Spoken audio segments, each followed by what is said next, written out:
Welcome, ladies and gents, to another video. Today's video is, I think it's day 11 now of the series, but a topic that I want to talk to you guys about is simply why you shouldn't mass test your products, but you should be testing slower, but more quality with each test, right? And I notice that a lot of people, when they first start out with dropshipping, what they do is they try to test as many products as possible. They see the top winning, product on PP ads, for example, something that has like 1 million impressions, and they try to run it. And after they run it, it doesn't work, it flops, right? And the reason why is simply because they got outbidded, right? One of them, or they hit the same angle as the competitor, but they copied the competitor exactly. Even if they might have moved it to another platform, either way, they copy the competitor exactly, meaning it's not opening up a new market for them. They're competing with the person that already put ad spend to that product.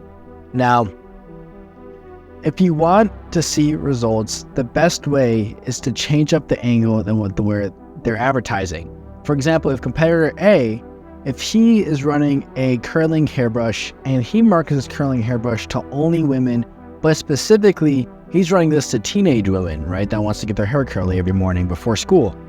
What you can do is you can run a different angle, which opens up a different market, hit a different audience. What that angle could be, for example, curling a hairbrush that makes going out to dinner, faster, for example. But you're hitting an older audience, like you're hitting for moms, for example, or you're hitting men that wants to get curly hair faster, or you're hitting gay men, right? But either way, that's a different audience you're hitting in a different competitive, a different competition you're going after.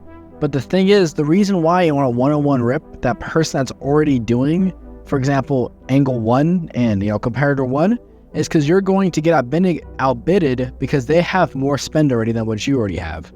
Now, when you keep mass testing tests, for example, even if you switch to another product and it doesn't work the first time, what should you do?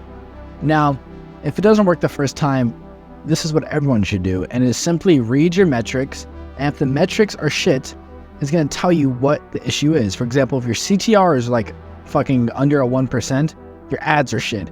Your CPC is really high. People are not clicking your ads, change up the hook, right? And that's the same way if your CTR were to get higher, you change up the hook. But the metrics will tell you what you need to do to fix, and you keep iterating. Now, if you're advertising on Facebook, it is a good idea to keep running it for multiple days and have a stop loss of $200, right? That's what I do. Now, a method that I learned is that you can do longer tests for more days. For example, $50 a day, we can spread out for 5 days. What I usually do is I would do $100 a day, and I would let that spend for 2 days. And if I get a sale the first or second day, then I would just keep running it, right? Or if it hits my stop loss, I stop. But then I change it up and then test that out again. But 1 day is never enough to decide, especially when you're doing a lower budget. Because Facebook, the only way you can get consistent sales when you spend thousands on a test on the first day, you're going to get to consistent sales this day, tomorrow, and the next day after, right? But when you don't give Facebook enough spend to fully capture the audience, you're not going to be able to get consistent sales every day.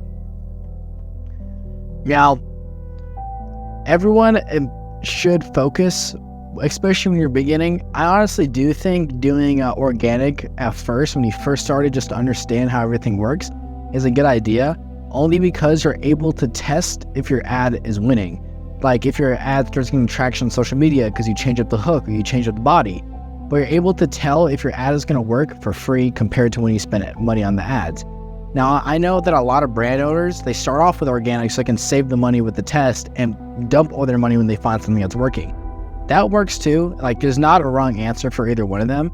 But if you want a quicker result, people go for paid and they test with paid. Or if you rather have a slow and steady, save more money, and only put money when you're scaling, people would do organic, right? And that's not a bad idea. It depends on how long you're willing to wait, and if you're a patient person to wait for the results to come, right? And another thing is people try to get results so quickly because they're looking at a time horizon that's so short. When they start any business model, it doesn't even have to be e-com, but they're looking too short-sighted, and they give up usually because they don't really see where the long haul is, and they try a different business model, a different one. But the thing is, the reason why they're not seeing results is because they're not sticking to something long enough. And the person that does see results is often in the game the longest, right? Like, I didn't see results. I got my first sale 4 months in, right? It took me 4 months to get my first sale. But I mean, but that's me coming to the space knowing nothing about marketing. And I managed to get my first sale in 4 months, which, to some, that's a lot. To some, people still haven't got their first sale, right? But it was the reason why I was able to get my first sale, the reason why it took so long to get my first sale is because I wasn't practicing basic marketing fundamentals. And that's what everyone should learn no matter what stage you are in e-com. You should always learn the basics and consumer psychology and all these different stuff that you need to advertise the best. Now, the thing is, you want to look more long-sighted because this is a marathon, not a sprint. If you go against the person that's sprinting all the way and they're fucking going right past you, like you see them just, you see their faces zooming right past you and you're still, going at the slow and steady pace. Now, you're often going to beat that person that is sprinting because you are going for a longer time while they are going to have to stop and take a rest. But now if you pace yourself and you prepare for the long run, you're able to get better at stuff, better and oftentimes faster than when you're trying to fucking grind everything, get everything done now, right? You're trying to get everything done and get results within 1 week. When you start looking farther, you often get the results quicker, which I noticed because you're not always thinking about the short-term gratification, but you're thinking about the long-term. And so you're able to make better decisions. Now, that was a mindset that helped me switch up then from being, from not getting any sales and now finally hitting like my first 1K in e-com. Now, the next goal is to obviously hit 1K a day, right? It took me a week to hit my first 1K. Now the goal is to hit 1K a day and the next 10K profit, right? Which is very doable this Q4, and everybody should be grinding for that. But as I was saying, just keep going. It just simply takes one step in front of the other and you'll make it no matter what, right? And that's with anything you do. And like, honestly, I know a lot of people simply just put their head down and grind for months on end, but as humans, we're not able to do that, right? And it will oftentimes affect us if we're having a trade-off with our social life. And what I find that what I like to do now, because what I did is I stopped talking to everybody for almost a year, and I just simply put my head down and grinded. Now, I noticed that took a toll on like my mental health and simply just like, it was harder to do work because then you're so bored and you feel like you can't even move anything just because you don't have these other factors in your life that keep pushing you. Now, it's always good to have seasons, right? Like, I know if you guys watch, for example, Iman Gaz or anybody else like that, what they do is they promote monk mode. And the reason why is because we all have seasons for stuff, right? Like, for example, when someone does a monk mode, you should have one season just for work. And that season could be 1 month to 3 months. But after that 3 months, you should have maybe fun the next week or two and do what you want, but then go right back to it. Now, as I talked into a previous video, it's simply just refilling your battery so you can keep going longer. And that's what I did this Sunday. This Sunday, I was a complete fucking potato on the couch, however you say the saying. But I simply just binge watched TV series. And, some people might like, how dare you do this? That contradicts working hard, right? But thing is, it helps you go further after you experience that, because then you realize that you don't want to keep doing that, and that's not the life you want.